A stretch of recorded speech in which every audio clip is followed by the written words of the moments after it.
Halo, perkenalkan nama saya Yoklina Devendunaninu. Saya adalah mahasiswi dari program studi pendidikan kimia Universitas Katolik Widya Mandira Kupang. Video ini merupakan tugas individu untuk mata kuliah Kimia Organik 3. Seperti yang kalian sudah lihat di covernya, pada video kali ini saya akan menjelaskan tentang reaksi nitrasi dan sulfonasi pada senyawa aromatik. Kalau pada video sebelumnya saya menjelaskan untuk senyawa alkana, kalau video ini saya menjelaskan untuk senyawa aromatik.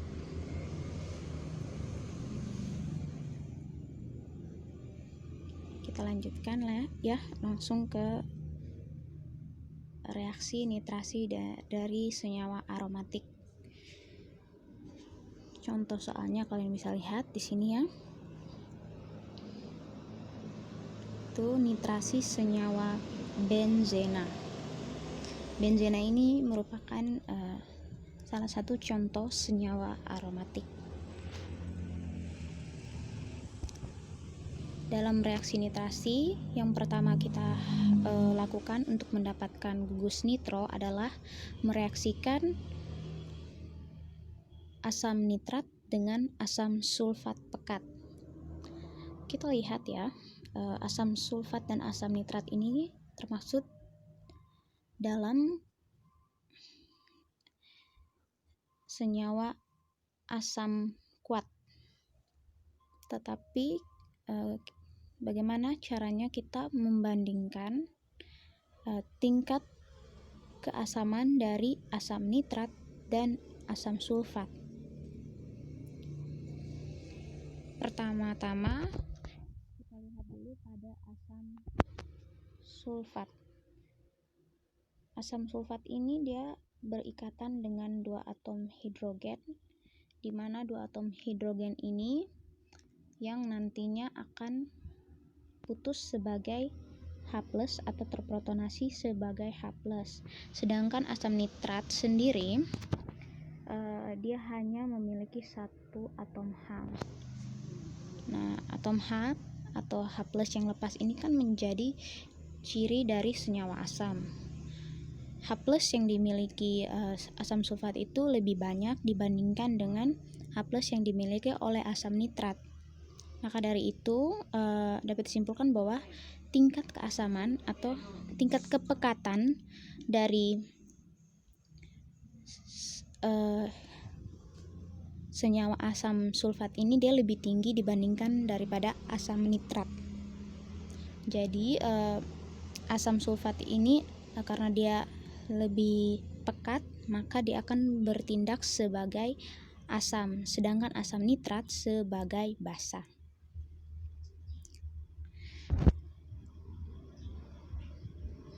Pada tahap mekanisme reaksi yang pertama ini, kalau di lab itu biasanya kita menggunakan volume dan konsentrasi dari asam nitrat dan asam sulfatnya ini sama. Nah, di sini saya hanya menggunakan 1 mol asam sulfat dan 1 mol asam nitrat. Misalkan saya mengambil 5 mili asam nitrat dengan konsentrasi 1 mol, saya masukkan ke dalam sebuah wadah tertutup. Kemudian saya masukkan lagi asam sulfat sebanyak 5 mili dengan konsentrasi yang sama, kemudian saya aduk atau saya kocok. Nah, reaksi kimia yang terjadi ini bisa teman-teman lihat di sini ya. Pertama kita lihat dulu ke bagian yang kiri ya. Di sini kita lihat pada asam nitrat. Nah, pada asam nitrat dia berperan sebagai basa, maka dia akan melepaskan OH, di mana atom O lebih elektronegatif dibandingkan dengan atom N. Maka ikatan antara atom O dengan N ini putusnya ke O. O ini menjadi O- dan N menjadi N+ atau N dengan muatan positif.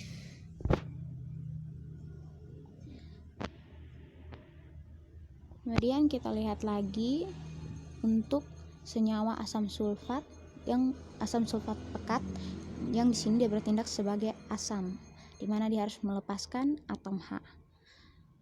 Pada asam sulfat ini terdapat beda keelektronegatifan pada atom O dengan H, di mana atom O lebih elektronegatif dibandingkan atom H, sehingga ikatan antara atom O dengan H putusnya ke O ini menjadi O-, dan H ini menjadi H+.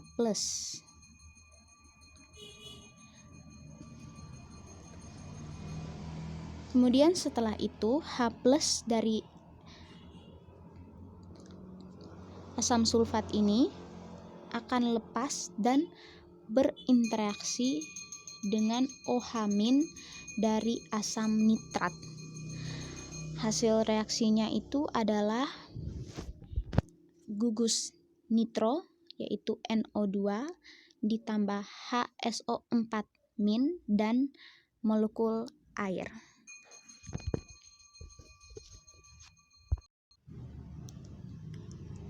Pada tahap kedua ini, kita akan memasukkan senyawa benzena ke dalam wadah yang berisi campuran asam sulfat pekat dengan asam nitrat.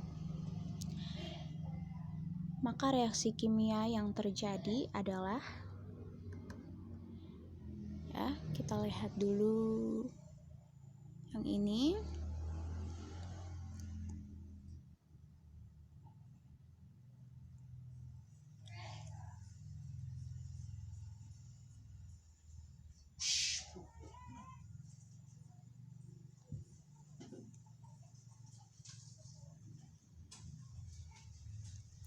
Oke, tunggu sebentar ya.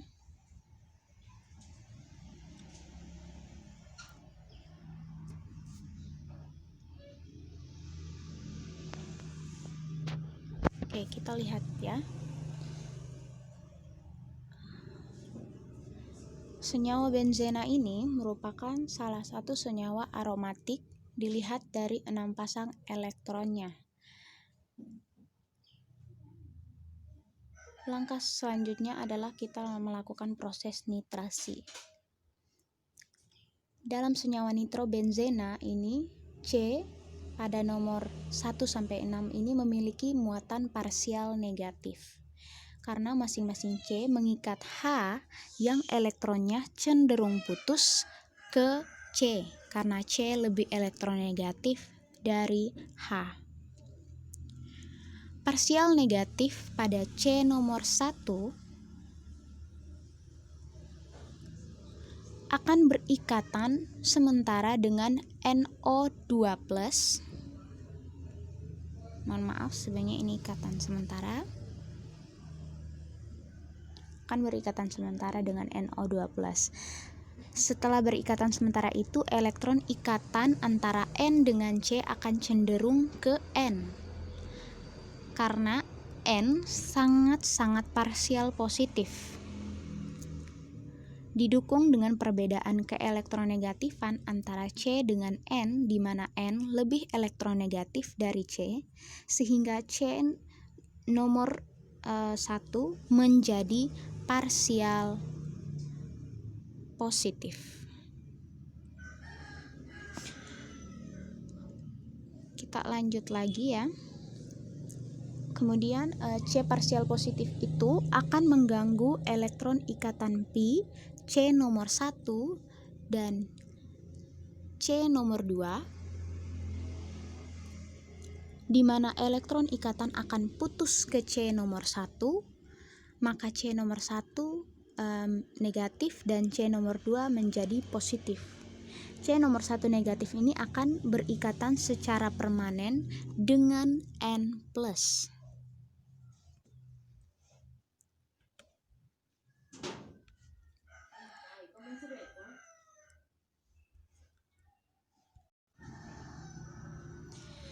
Ya, ini merupakan hasil reaksi dari reaksi sebelumnya. Kemudian kita lanjut. Nah, pada tahap ini sudah kepada proses resonansi. pada C nomor 2. Pada C nomor 2 ini dia kan positif. Dia cenderung menarik elektron dari C nomor 3 sehingga C nomor 2 dan C nomor 3 itu akan cenderung ikatan antara C nomor 2 dan C nomor 3 itu akan cenderungnya ke C nomor 2. Maka C nomor 2 menjadi parsial negatif dan C nomor 3 menjadi parsial positif. Kemudian parsial positif C nomor 3 akan mengganggu elektron ikatan pi antara C nomor 3 dengan C nomor 4. Elektron ikatan pi ya akan putusnya ke C nomor 3. Maka C nomor 3 ini akan negatif atau bermuatan negatif dan C nomor 4 positif. Kemudian C nomor 3 yang negatif akan berikatan dengan C nomor 2 yang positif ya. Kalian bisa lihat.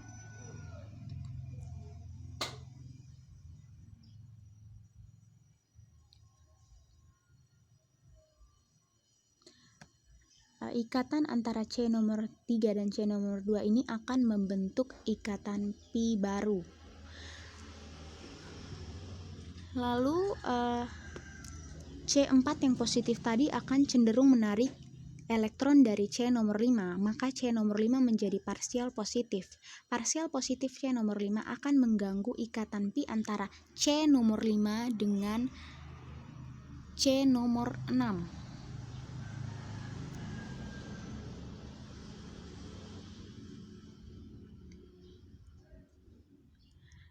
Di mana elektron ikatan pi akan putus ke C nomor 5, maka C nomor 5 menjadi negatif dan C nomor 6 menjadi C positif. Nah, C nomor 4 positif dan C nomor 5 ini negatif ya. Kemudian C nomor 4 yang positif dan C nomor 5 negatif ini akan berikatan untuk membentuk ikatan pi baru. Kemudian kita lihat pada C nomor 6.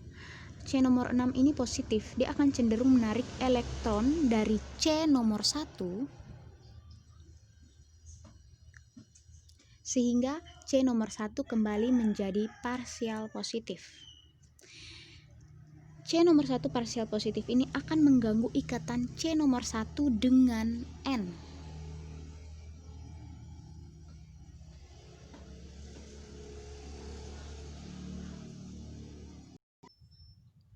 Bukan saja mengganggu ikatan dengan N, tetapi ikatan C1 dengan H dan juga C1 dengan C2.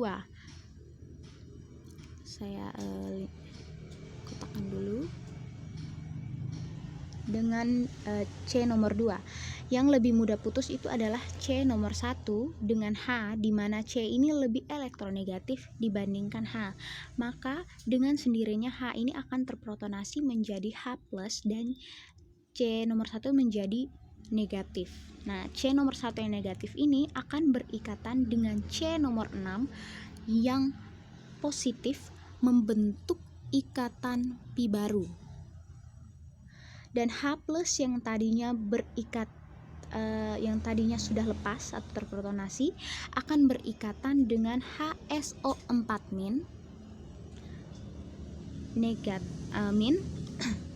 membentuk kembali senyawa asam sulfat sebagai hasil samping dan H2O juga sebagai hasil sampingnya.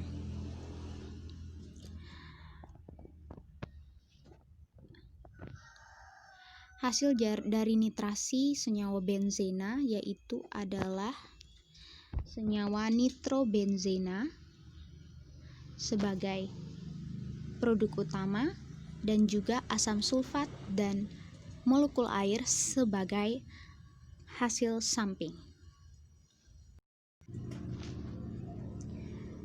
Oke, selanjutnya kita akan bahas tentang reaksi sulfonasi senyawa aromatik. Contoh soalnya kalian sudah bisa lihat, yaitu sulfonasi senyawa isoniazid. Reaksi sulfonasi ini pada tahap pertama itu biasanya kita mereaksikan asam sulfat dengan asam sulfat. Kita bisa lihat ya, misalkan kita mengambil 5 mili asam sulfat 1 mol ini sebagai asam sulfat yang pertama, kemudian kita masukkan ke dalam sebuah wadah, kemudian kita masukkan lagi asam sulfat 5 mili dengan konsentrasi yang sama. Ini dijadikan sebagai asam sulfat yang kedua. Kita masukkan ke dalam asam sulfat yang pertama, kemudian kita kocok atau kita aduk. Nah, pada reaksi mekanisme reaksi yang pertama, pada tahap pertama ini, pada kedua mol asam sulfat ini akan ada asam sulfat, yang satunya itu berperan sebagai basa dan yang satunya itu berperan sebagai asam. Nah, di sini asam sulfat yang pertama ini dia berperan sebagai basa, di mana antara atom S dengan O ini terdapat beda keelektronegatifan, di mana atom O lebih elektronegatif dibandingkan dengan atom S, sehingga ikatan antara atom S dengan O putusnya ke atom O menjadi O- dan S menjadi S+. Kemudian pada asam sulfat yang satunya lagi dia berperan sebagai asam, di mana terdapat beda keelektronegatifan antara atom O dengan H. Atom O ini lebih elektronegatif dibandingkan dengan atom H, sehingga ikatan antara atom O dengan H ini putusnya ke atom O. O ini menjadi O- dan H menjadi H+. Kemudian OH- yang dari asam sulfat yang pertama ini akan berikatan atau menarik H+ dari asam sulfat yang kedua membentuk molekul air, di mana atom ini hasilnya ya, di mana atom O ini memiliki dua ikatan dua elektron bebas.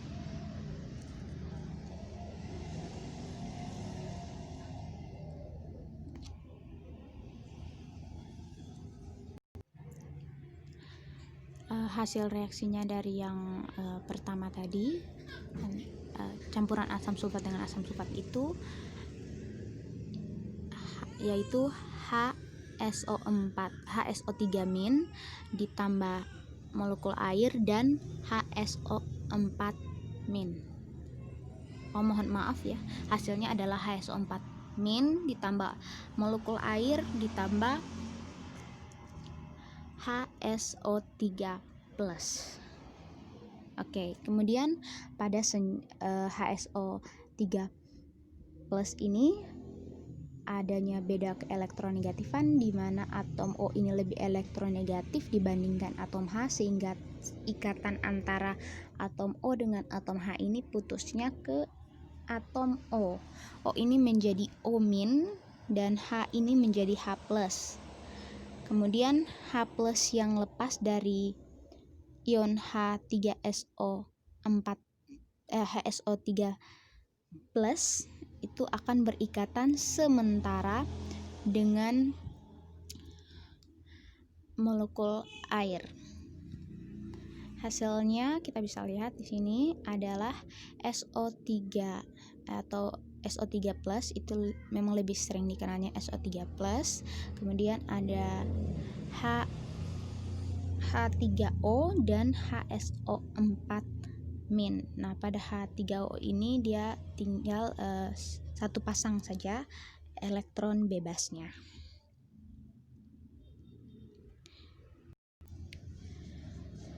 Kemudian kita lanjutkan ke tahap kedua, yaitu kita mereaksikan hasil dari reaksi pada tahap 1 dengan senyawa isoniazid. Kita fokuskan ke sini dulu ya.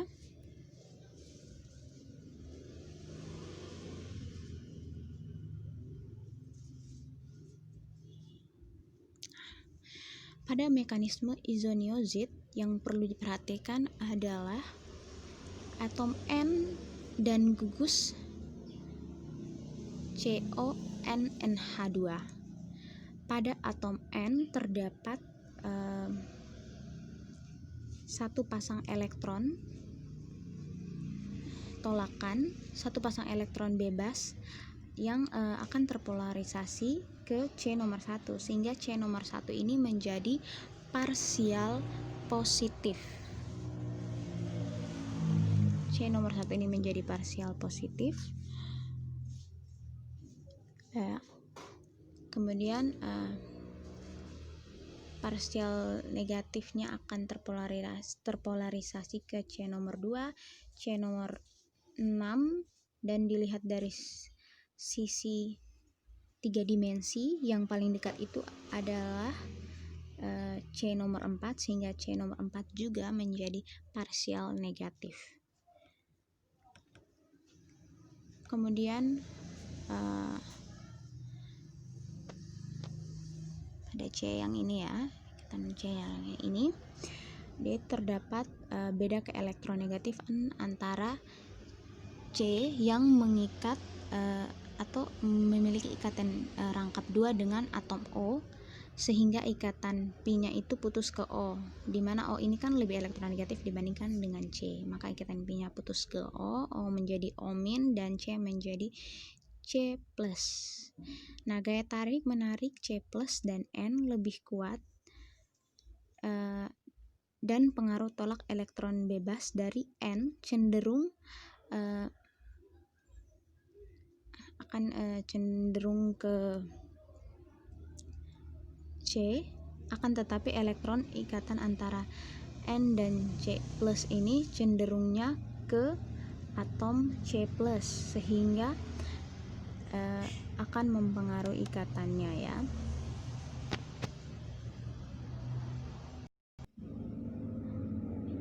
Jadi kemudian elektrofilik yang di sini kita gunakan yaitu SO3+ itu mempunyai peluang untuk menyerang C2 dan C nomor 6. Tetapi antara C nomor 2 dan C nomor 6 ini, efek sterik C nomor 6 ini jauh lebih besar dibandingkan dengan efek sterik dari C nomor 2. Nah, efek sterik C nomor 2 ini kan kecil, sehingga SO3+ sebagai elektrofilik ini akan menyerang C nomor 2 dan berikatan sementara dengan C nomor 2.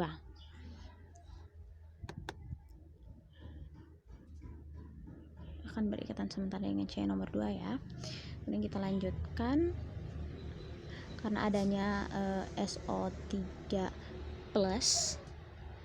yang berikatan sementara dengan C nomor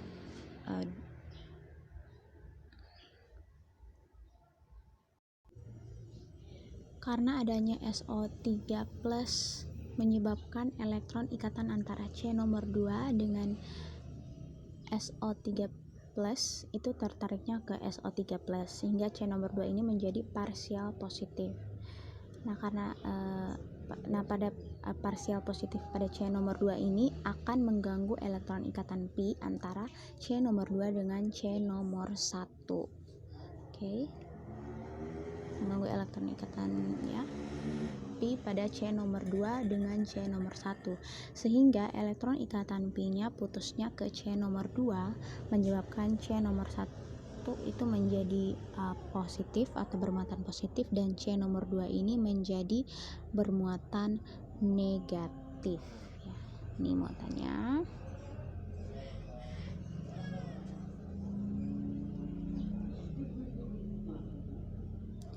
Nah, negatif dari C nomor 2 ini akan berikatan dengan SO3+. Kalian bisa lihat membentuk ikatan permanen. Kemudian plus pada C nomor 3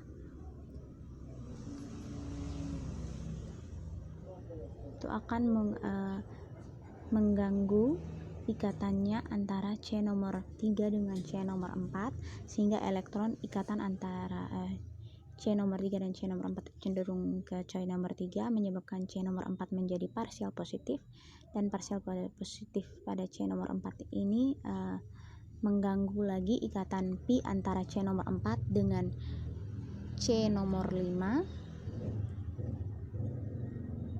Oke. Maaf, ini sudah sampai ke sini ya.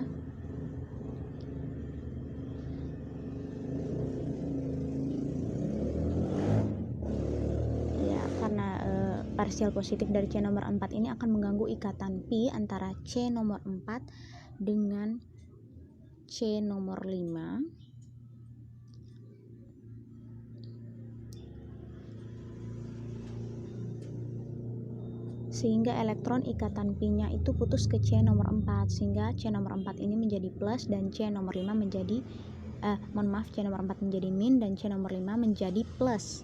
Nah, plus pada C nomor 4 ini akan berikatan dengan min pada C nomor 3.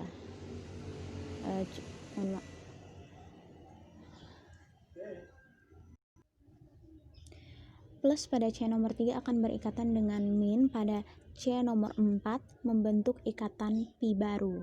Kemudian plus pada C nomor 5 ini akan mengganggu ikatan sigma antara C nomor 5 dan C nomor 6.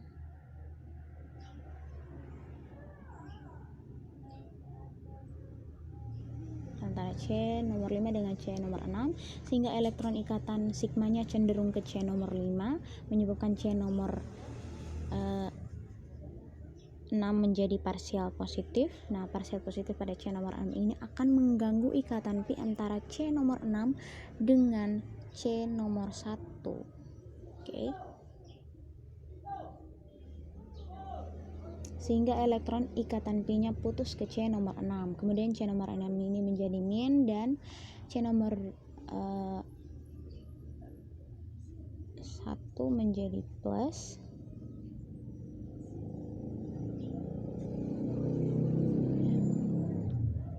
Kita lanjutkan. Kemudian min pada C nomor 6 ini akan berikatan dengan plus pada S, membentuk ikatan pi baru,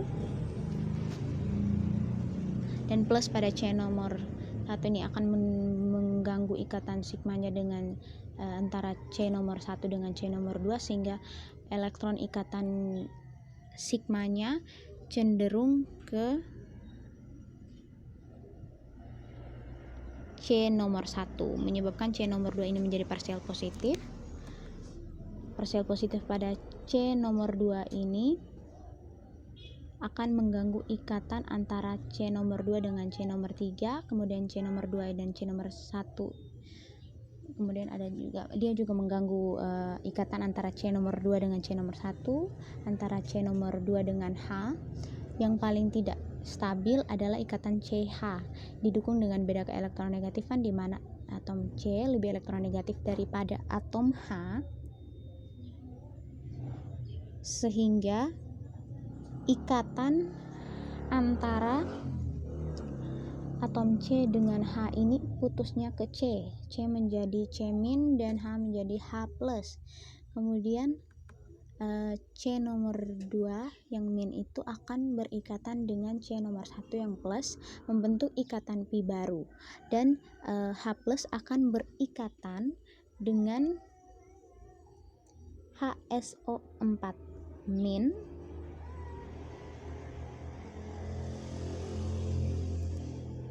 akan berikatan dengan HSO4 min, membentuk H2SO4, dan O min ini akan berikatan dengan H plus dari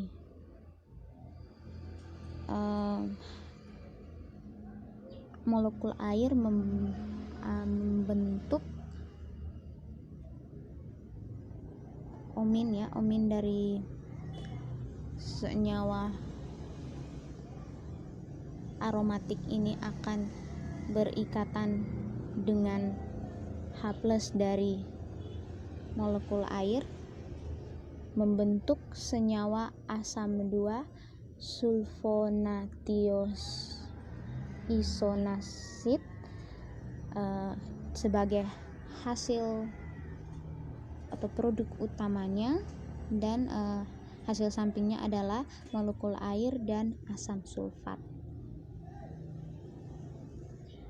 Mungkin saya rasa hanya sampai di sini penjelasan saya tentang reaksi sulfonasi dan nitrasi senyawa aromatik. Saya mohon maaf apabila dalam penjelasan saya ada kekeliruan atau adanya kekurangan. Sekali lagi saya mohon maaf ya. Sekian dan terima kasih telah menonton video saya. Sampai jumpa di video selanjutnya.